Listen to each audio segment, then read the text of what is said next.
Apresentamos Boa Nova, um podcast do GRESG com Guaraci Silveira, baseado no livro de Chico Xavier pelo espírito de Humberto de Campos.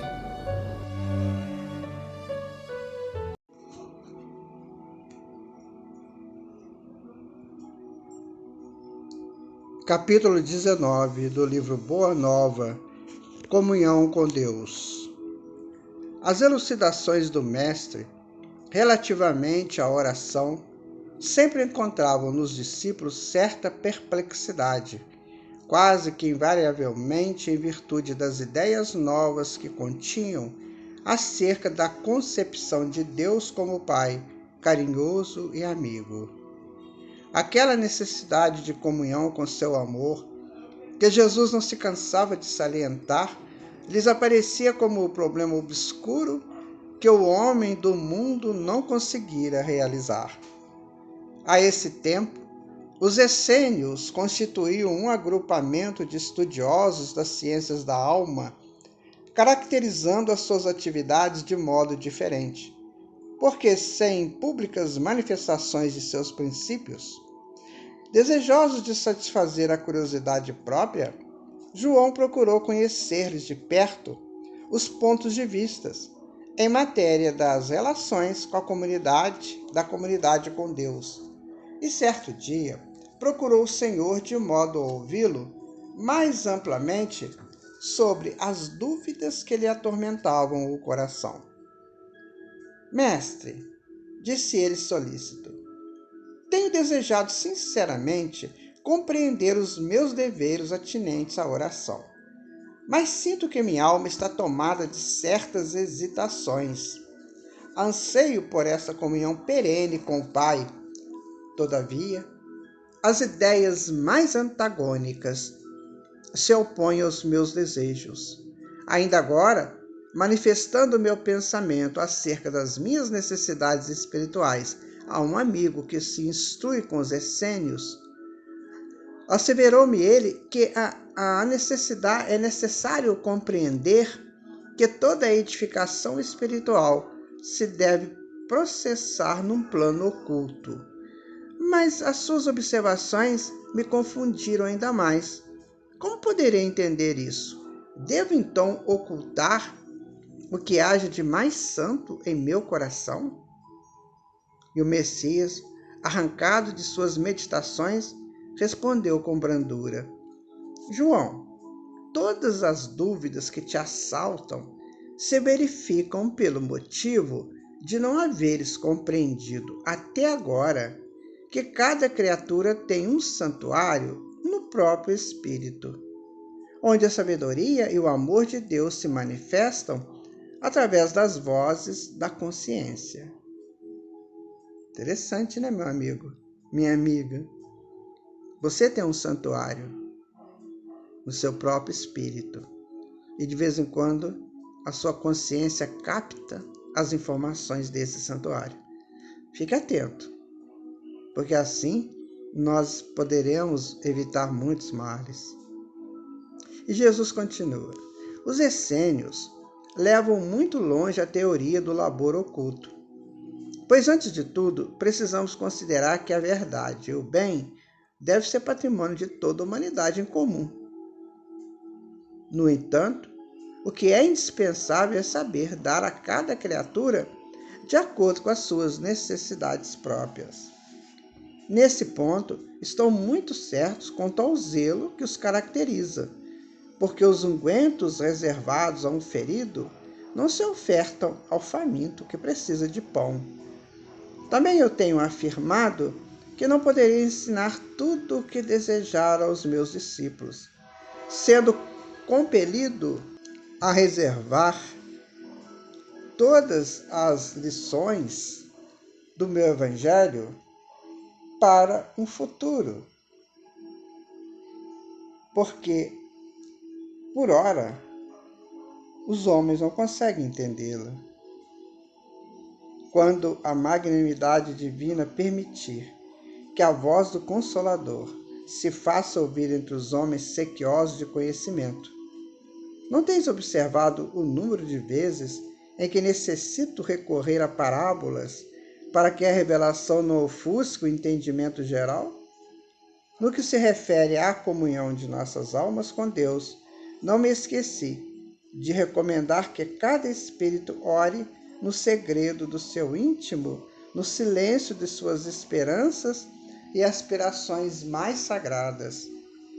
É que cada criatura deve estabelecer o seu próprio caminho para o mais alto, erguendo em si mesma o santuário divino da fé e da confiança, onde interprete sempre a vontade de Deus com respeito ao seu destino. A comunhão da criatura com o Criador é, portanto, um imperativo da existência, e a prece é o luminoso caminho entre o coração humano e o Pai de infinita bondade. Eu fico pensando, não sei se você, meu amigo e amiga, também comunga com essa ideia, que as nossas universidades hoje, elas se importam muito em estabelecer critérios da ciência, da filosofia e até da teologia, mas numa vista de mundo só daqui. E nós sabemos dos planos espirituais. Então Jesus falava para todos os planos. Respeitava a ignorância que ainda acomete os humanos acerca das lições de Deus, mas colocava ao mesmo tempo a necessidade dessa comunhão com o Pai. Então não importa se nós ainda temos dificuldades de entender isso com mais amplitude, mas é preciso que a gente comece a pensar seriamente. E ele fala das parábolas, né? Então as parábolas encerram profundos conhecimentos, por isso que elas precisam ser estudadas. E o apóstolo escutou as observações do mestre, parecendo meditar austeramente, entretanto obtemperou: mas a oração deve ser louvor ou súplica? Ao que Jesus respondeu com bondade: por prece, devemos interpretar todo o ato de relação entre o homem e Deus. Devido a isso mesmo, como expressão de agradecimento ou de rogativa, a oração é sempre um esforço da criatura em face da providência divina. Os que apenas suplicam podem ser ignorantes, os que louvam podem ser somente preguiçosos. Todo aquele, porém, que trabalha pelo bem, com as suas mãos e com seu pensamento, esse é o filho que aprendeu a orar na exaltação ou na rogativa, porque em todas as circunstâncias será fiel a Deus, consciente de que a vontade do Pai é mais justa e sábia do que a sua própria. E como ser leal a Deus na oração?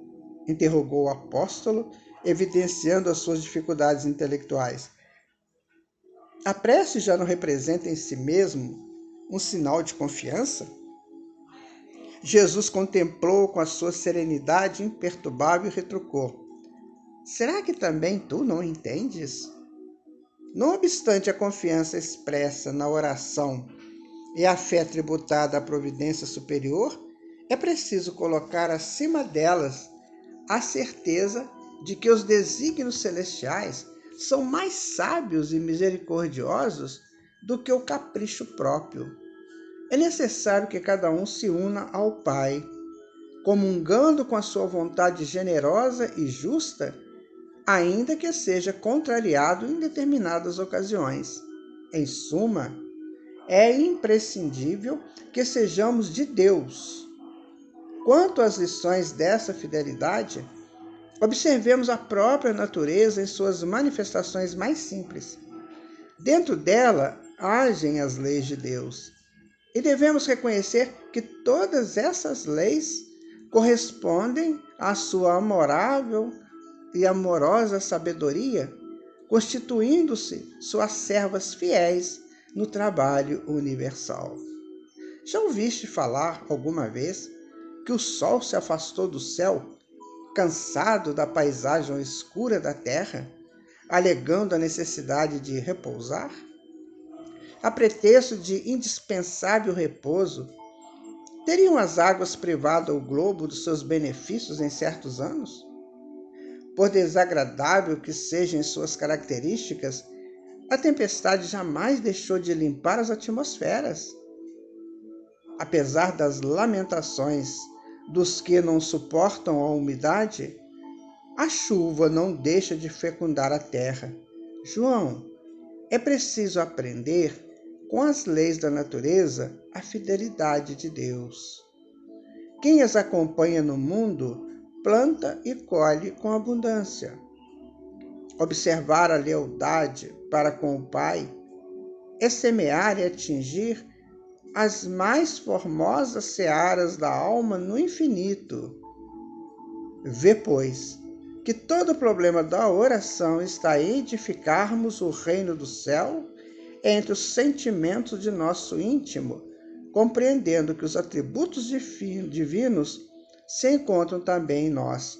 É bom saber que o sentimento só é positivo. Nós é que colocamos o negativo. A tristeza, a discórdia, o medo, tudo isso é obra humana. Deus edificou-nos com sentimentos puros da providência superior. E Ele espera que nós hajamos assim. Então, nossos sentimentos inferiores, tristes, contrários, são criação nossas, ou criações nossas. Pensem sempre nisso.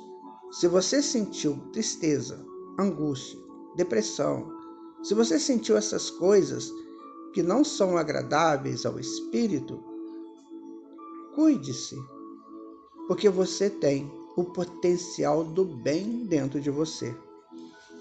O apóstolo guardou aqueles esclarecimentos cheios de boa vontade no sentido de alcançar a sua perfeita compreensão. Mestre, confessor respeitoso, vossas elucidações abrem uma estrada nova para minha alma. Contudo, eu vos peço com sinceridade da minha afeição, me ensineis na primeira oportunidade como deverei entender que Deus está igualmente entre nós. O Messias fixou nele o olhar translúcido e, deixando perceber que não poderia ser mais explícito com o recurso das palavras, disse apenas: eu te prometo. A conversação que vimos de narrar verificara-se nas cercanias de Jerusalém, numa das ausências eventuais do mestre do ciclo bem-amado de sua família espiritual em Cafarnaum. No dia seguinte, Jesus e João demandaram Jericó, a fim de atender ao programa de viagem organizado pelo primeiro. Na excursão a pé, ambos se entretinham em admirar as poucas belezas do caminho, escassamente favorecido pela natureza. Jericó era um deserto, né? A paisagem era árida e as árvores existentes apresentavam as frontes recurvadas, entremostrando a pobreza da região que não lhes incentivava o desenvolvimento. Não longe de uma pequena herdade, o mestre e o apóstolo encontraram um rude lavrador cavando grande poço à beira do caminho.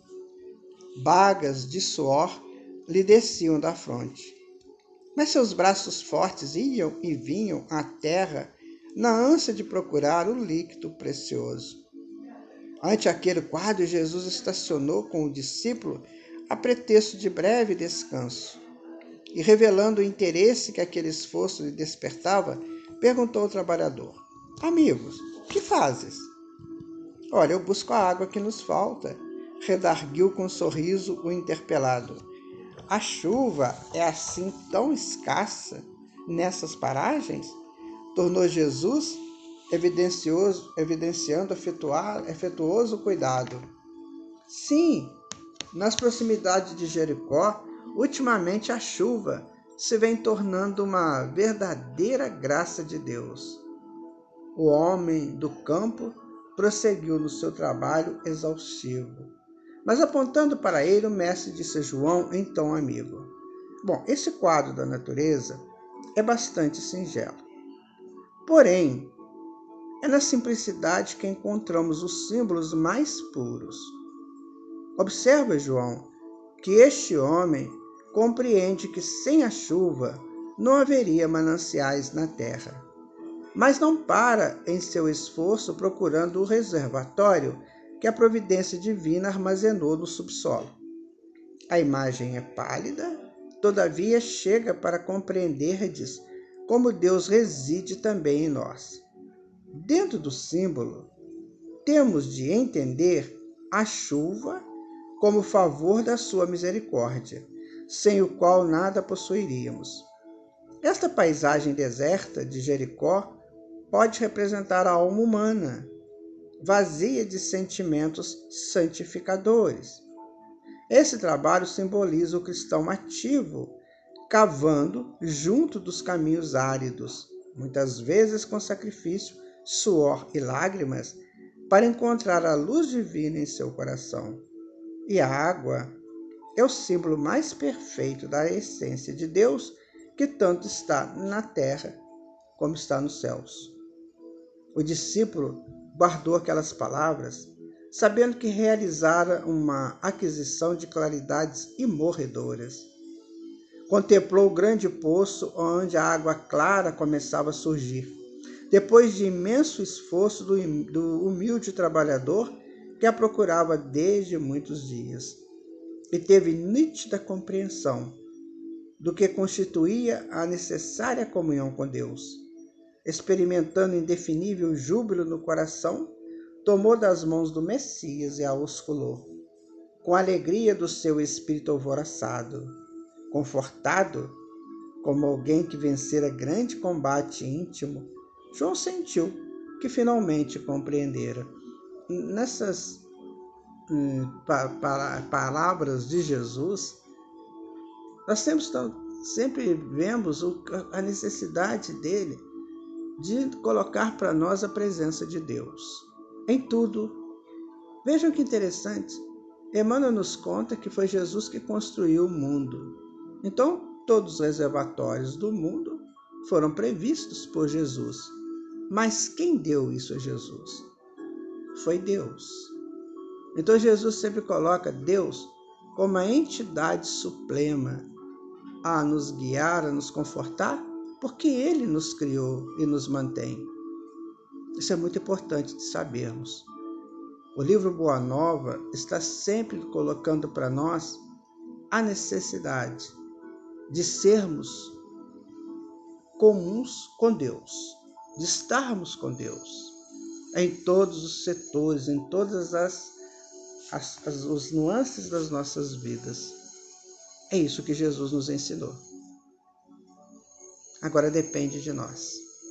Muita paz para todos vocês.